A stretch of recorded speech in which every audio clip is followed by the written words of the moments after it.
अस्सलाम वालेकुम and welcome back to my kitchen. Ramzan का महीना है तो मेरे व्लॉग्स की शुरुआत भी किचन से होती है और अख्ताम भी किचन पे ही हो जाता है। और मुझे लगता है कि ख़वातीन का जो रमज़ान का महीना है वो इसी तरह गुजरता है, या तो आप नमाज के साथ होते हैं या फिर आप किचन के अंदर होते हैं।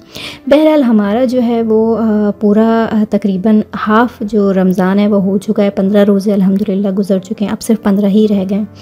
रमज़ान स्टार्ट होने से पहले मैंने जो है वो फ्रोज़न पेड़े बना के रखे थे, लेकिन ऑब्वियसली अब क्योंकि आधा रमज़ान गुजर चुका है तो स्टॉक ख़त्म हो गया था, तो मुझे रीस्टॉक करना था। तो मैंने सोचा कि आप लोगों के साथ भी शेयर करूं कि मैं किस तरह से पेड़े बनाती हूँ। ऑल्दो मैंने बीच में एक थोड़ा सा बैच बनाया था, लेकिन आज मैंने काफ़ी सारा आटा गूंदा है और मैं उसकी बड़ी बड़ी रोटियां बेल लेती हूँ और फिर उससे जो है वो 2-3 पराठे आराम से बन जाते हैं, पेड़े बन जाते हैं। और उन पेड़ों को मैं जो है वो फ्रीज़ कर देती हूँ। एवरी नाइट सोने से पहले वो फ्रीज़ हुए पेड़े मैं अपने इसी किचन काउंटर पे छोड़ देती हूँ, और जब सहरी के लिए उठती हूँ तो वो बिल्कुल डिफ्रॉस्ट हो चुके होते हैं, रूम टेम्परेचर पे होते हैं, तो आराम से बिल जाते हैं और उसके पराठे बन जाते हैं। एक स्टेप कम होता है इस काम से, लेकिन मुझे थोड़ी सहूलत रहती है और थोड़ी टेंशन फ्री भी रहता है। वरना आप आटा गूंद के फ्रिज में रखें, फिर सुबह उठा के पेड़े बनाए, पराठे बनाए, तो मुझे लगता है कि इससे काम जो है ना वो थोड़ा सा कम हो जाता है। लेकिन बहरहाल हर किसी का अपना अपना काम करने का तरीका होता है। रमज़ान क्योंकि हमारे पास 15 गुजर चुके हैं, तो अब जो रमज़ान के रोज़े रहते हैं मुझे लगता है कि वो बहुत जल्दी गुजरेंगे।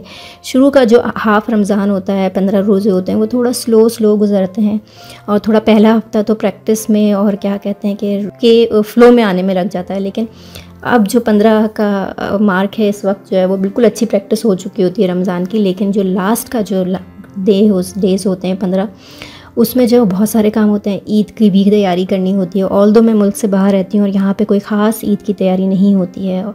मेरी ईद की तैयारी यूजुअली जो है वो 4 महीने पहले ही हो जाती है। जब कोई भी पाकिस्तान से आ रहा होता है तो मैं अपने सारे ईस्टर्न ड्रेसेस, अपने बच्चों की ईस्टर्न ड्रेसेस, शलवार कमीज़ वहीं से मंगा के रख लेती हूँ। तो क्या होता ये है कि जब ईद आती है तो वो ट्रेंड्स जो है वो पुराने हो जाते हैं, और इस दफ़ा तो क्या ही ट्रेंड चल रहा है कराची में, पाकिस्तान में, तो ऑब्वियसली वो तो बिल्कुल भी यहाँ पॉसिबल नहीं है। यहाँ पे भी कुछ सेलर्स होते हैं जो कि सेल कर रहे होते हैं, लेकिन उनके पास भी स्टॉक बिल्कुल अप टू डेट नहीं होता। मतलब ज़ाहिर है पाकिस्तान की बात ही अलग है, आप जाएं और शॉपिंग करें और जो आपको लेना है वो आप ले सकें। ऑल्दो पाकिस्तान में बहुत महंगाई हो गई है और चीज़ें बहुत मुश्किल हो गई हैं, लेकिन बहरहाल हर कोई अपनी इस्तिताअत के मुताबिक अपनी ईद जो है वो अच्छी करने की कोशिश करता है।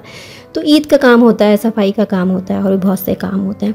तो यहाँ पे जो है वो बहरहाल ये तो एक अलग टॉपिक है जिस पे हम बात करते ही रहेंगे। यहाँ पे मेरे सारे जो पेड़े हैं वो कंप्लीट हो गए। मैंने काफ़ी सारी, ये आपके लिए तो थोड़ी सी ही वीडियो बनाई मैंने, लेकिन मैंने ऐसी जो ट्रे है वो 2-3 बना के जो थी वो रख ली थी, और फिर आसानी से मेरा जो सहरी का टाइम है वो बड़ी सहूलत के साथ गुजर जाता है।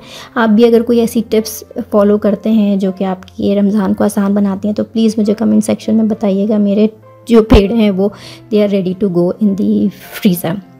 अच्छा, रमज़ान के अंदर बात हो रही थी ईद की, तो ईद के साथ साथ सफाई की भी काफ़ी काम होते हैं। फिर वही बात कि यहाँ पे तो इतना मिलना जुलना नहीं होता है, और कराची के मुकाबले में, मुझे नहीं पता पंजाब साइड पे, लेकिन कराची के मुकाबले में यहाँ पे इतनी धूल मिट्टी नहीं होती है। आपने सफाई की है 2-3 दिन आराम से चल जाती है। देख के जो मेरे लास्ट 1-2 चक्कर कराची के लगे हैं उसके अंदर तो मतलब आप सुबह डस्टिंग करें और शाम तक मिट्टी जो है वो आपको हर जगह नज़र आ रही होती है इतनी, क्योंकि बारिशें कम हैं, दरख्त कम हैं, तो मिट्टी जो है वो फ़िज़ा में मौजूद है कराची की, तो वो आपको सांस लेने में भी महसूस होती है। स्पेशली जब आप बाहर के किसी मुल्क से जाएं और अपने शहर, तो वहाँ पे आपको फ़ील होता है कि फ़िज़ा में भी मिट्टी है, और चीज़ों पे तो खैर नज़र ही आ रही होती है। तो यहाँ पे आज मैं डे स्टार्ट करने से पहले अपना चूल्हा साफ़ कर रही हूँ। ये इंडक्शन प्लेट है और इसकी सफाई बड़ी मुश्किल हो जाती है क्योंकि इट्स अ ग्लास प्लेट। इस पे स्टेन्स लग जाते हैं, उनको साफ़ करना, मेंटेन करना थोड़ा सा मुश्किल हो जाता है। लेकिन अब यहाँ पे टेक्नोलॉजी यही आ रही है। फिर बर्तन भी इसी के होते हैं इंडक्शन के, जो कि स्पेसिफिकली इस पर चलते हैं। मेरे कुछ बर्तन जो कि पुराने चूल्हे के थे वो इस पर नहीं चले, मुझे नए लेने पड़े, मजबूरी थी। लेकिन बहरहाल ये अच्छी बात इसमें यह है कि जल्दी से गर्म होता है और फिर उतनी ही जल्दी से ये ठंडा भी हो जाता है, तो जलने के या इस टाइप के कोई मसले इसके अंदर नहीं होते। अच्छा जी, आज मेरी किचन में जो चीज़ बन रही है वो है काले छोले। मेरी अम्मी बहुत मज़े के बनाती हैं, मुझसे इतने अच्छे नहीं बनते, लेकिन फिर भी क्योंकि मुझे पसंद हैं तो मैं हर साल कोशिश ज़रूर करती हूँ कि 2-3 दफ़ा बन जाए, क्योंकि मेरे ससुराल में इतने शौक़ से नहीं खाए जाते। यहाँ पे जो है मैं वो सिंपल प्याज फ्राई कर रही हूँ। इसमें जिंजर गार्लिक पेस्ट डालूँगी क्योंकि छोले हैं, गरम होते हैं, उनकी ताज़गी गरम होती है, तो इसलिए थोड़ा सा जिंजर गार्लिक पेस्ट डालना है मैंने। और इसके अंदर जाएंगे टमाटर, बाकी सारे मसाले, इमली वगैरह। छोले जो थे वो मैंने उबाल लिए थे पहले से। कुछ अरसे पहले मेरा जो प्रेशर कुकर था वो मैं पाकिस्तान से, कराची से लाई हुई थी, वो हो गया ख़राब। तो जब वो ख़राब हुआ तो फिर अब दोबारा तो आ नहीं सकता था, तो मैंने यहाँ पे इंस्टेंट पॉट ऑर्डर किया। और इंस्टेंट पॉट जो है वो भी सेम लाइक प्रेशर कुकर है। बहुत से लोग कहते हैं कि उसमें पूरा पूरा खाना वो लोग बना लेते हैं, लेकिन खैर बहरहाल मुझसे तो अभी तक ये वाली चीज़ नहीं हो सकी कि मैं उसमें पूरा खाना बनाऊं। लेकिन हाँ, गोश्त गलाना हो, छोले वगैरह गलाने हो तो वो बड़े अच्छे से हो जाते हैं और बड़े सेफ़ है as compare to pressure cooker. Instant pot मुझे काफ़ी सेफ़ लगा। खैर यहाँ पे जैसे आप देख रहे हैं कि मैंने इसमें टमाटर ऐड कर दिए हैं, हरी मिर्चें ऐड कर दी हैं। इसके बाद मैं इसको ढक के थोड़ी देर रख दूँगी ताकि टमाटर जो है वो अच्छे से गल जाए और उनका पेस्ट बन जाए। यहाँ पे मैंने इमली भी इसमें शामिल कर दी है। हमने कल जो है वो पास्ता खाया था, जो कि आपको बराबर वाले चूल्हे पे नज़र आ रहा होगा। भाई जो है वो मेरा उसने जो है वो हेल्प की। इस वक्त रोज़े का टाइम होने वाला था, इफ्तार का टाइम होने वाला था, तो उसने कहा चलो मैं जो थोड़ा सा हेल्प कर देता हूँ, ये चीज़ें गर्म कर देता हूँ। तो वो भी मेरे साथ किचन में खड़ा हुआ है और मैं भी खड़ी हुई हूँ। हम दोनों मिलजुल के काम कर रहे हैं। अच्छी बात ये होती है कि वो थोड़ा सा मेरा हाथ बटा देता है, तो मुझे काफ़ी अच्छा लगता है। और कितनी अजीब सी बात है कि, अजीब सी कहेंगे या अच्छी बात है कि हर लड़की जो है वो अपने भाई को बहुत आइडियलाइज़ करती है। उसका शायद उसका एक जो रीज़न है वो ये है कि आप एक ही हाउस होल्ड में बड़े हुए होते हैं, एक ही घर में बड़े हुए होते हैं, तो आपकी पसंद नापसंद चीज़ें जो है वो काफ़ी मिलती हैं। तो आपका भाई भी अमूमन वही चीज़ें कर रहा होता है जो कि आपको पसंद होती हैं।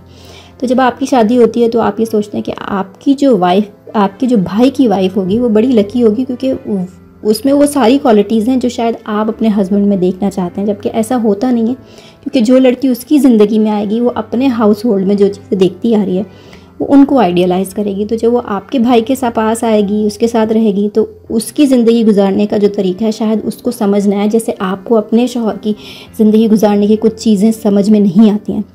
लेकिन मैंने अक्सर सुना है कि जब लड़कियां जो है वो कह रही होती हैं हमारे भाई की बीवी तो बड़ी लकी होने वाली है, इसलिए क्योंकि वो तो बहुत केयरिंग है, बहुत अच्छा है। लेकिन आपका रवैया जो आपके अपने माँ बाप और बहन भाई के साथ होता है, समटाइम्स वही सेम रवैया आपकी जो बेटर हाफ होती है, स्पाउस होती है, उसके साथ नहीं होता है। तो काफ़ी दफ़ा ऐसा देखा गया है कि वो मर्द जो कि घर में बहुत अच्छे हैं वो अपनी वाइफ्स के साथ अच्छे नहीं हैं। और समटाइम्स आप ये सोचते हैं कि यार इस लड़के का गुजारा किसी लड़की के साथ कैसे होगा, लेकिन वो बहुत अच्छा हस्बैंड बनता है।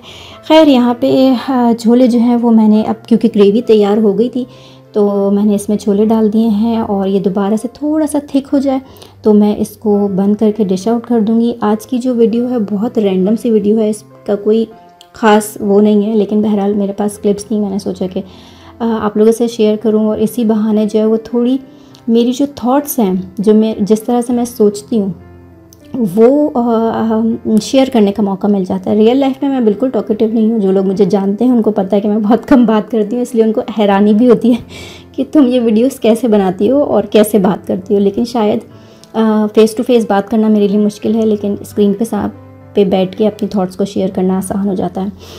अच्छा जी, यहाँ पे जो है वो बन रहे हैं सैंडविचेस, वेजिटेबल सैंडविचेस। मैंने इसमें चिकन ऐड नहीं की, इसमें सिर्फ कैरेट्स मैंने डाली है, थोड़ी सी कैबेज है और जैलपेनोज़ ऐड किए हैं, जैलपेनोज़, साथ में चिली गार्लिक सॉस और मायोनीज़ डाला है और क्रश ब्लैक पेपर डाली है। हम रमज़ान में क्योंकि इतने फ्राइड आइटम्स खा रहे होते हैं तो साथ में वेजिटेबल का इंटेक ज़रूर होना चाहिए, और वेजिटेबल अनफॉर्चुनेटली हम इफ्तार में कंज्यूम नहीं कर पाते हैं। तो मुझे लगता है ये सैंडविचेस जो हैं वो बहुत अच्छा, वेजिटेबल सैंडविचेस बहुत अच्छा ऑप्शन रहता है। इस बहाने आप में जो है वो वेजिटेबल्स भी चल जाती हैं, और रॉ वेजिटेबल्स खाना जो है वो कुक वेजिटेबल्स के खाने से कहीं ज़्यादा बेहतर है।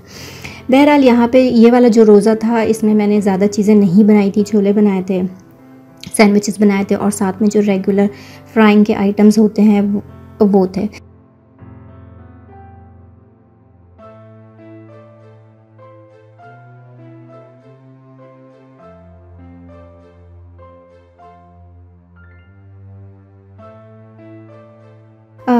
रोज़ा जो है वो हमारा खुल चुका है। मैंने टेबल भी जो है वो समेट दिया है क्योंकि ये काफ़ी फैल जाती है, लेकिन वो जो सारा फैला हुआ है वो यहाँ किचन में आ गया, जिसको अब मैं समेटूँगी।